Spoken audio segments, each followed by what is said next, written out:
Now we've moved the start of the song and we've set the meter. We're going to try and get some of these grid lines matching the song. So we've done this up here, and we're going to start at what we know is bar number 1. And we've got to count. So that's the end of the 8th bar. So we're going to find a strong transient. I can see one up in this kick part at the top here. I'm going to use the key below the P key to move my cursor down, break that there, and that will be the first bar, and this is going to be the 9th bar because I counted those bars out. That gives me a tempo of 177 at the start here. I'm just going to move this click down, put that just below there, and maybe if I change the color of this other track so that it matches, so it's actually separate and easy to recognize.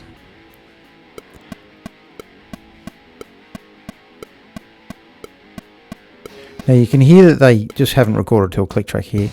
The rhythm is all over the place. And if we kept this tempo for the whole song, it's going to be well and truly out. You can see here it's already going a little bit out.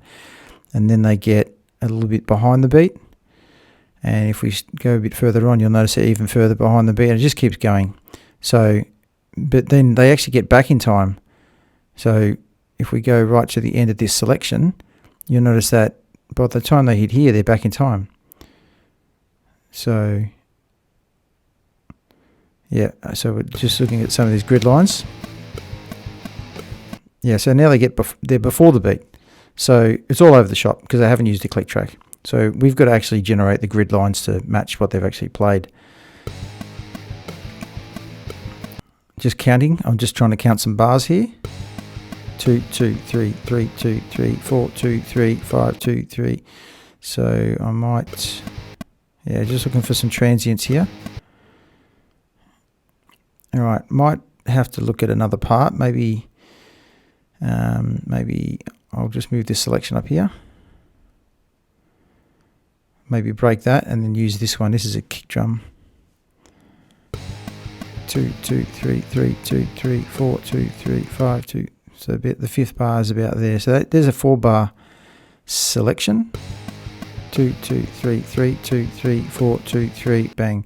Okay, so if that's a 4-bar selection, I might move that down here, break that, and identify beat here. So by default, it's the location. The first location is where we've got the cursor, and we know that it's bar 9 to the start of bar 13 at this point.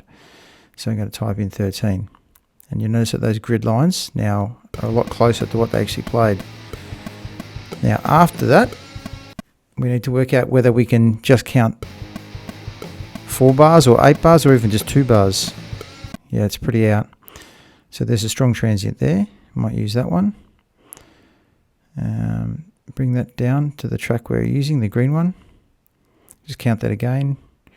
Well, it's actually 4 bars, so I'll just put that in. Bar 13 to bar 17. Let's try that. Yep. It is a little bit out there. Might have to try that one again, maybe.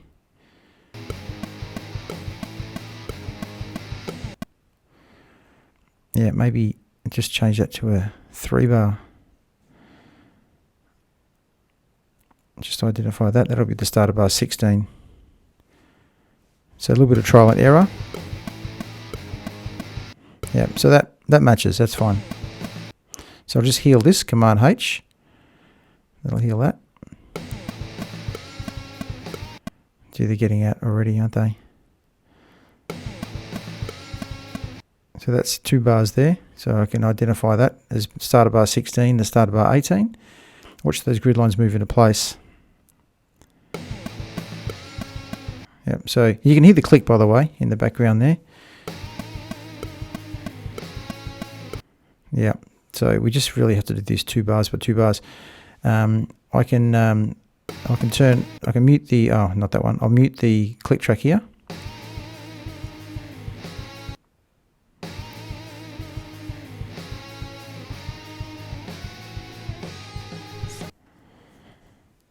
So Yeah, so basically we just have to break this down to sections that we think remain in time and then identify the beat. Now you sort of have to do this just basically for the whole song.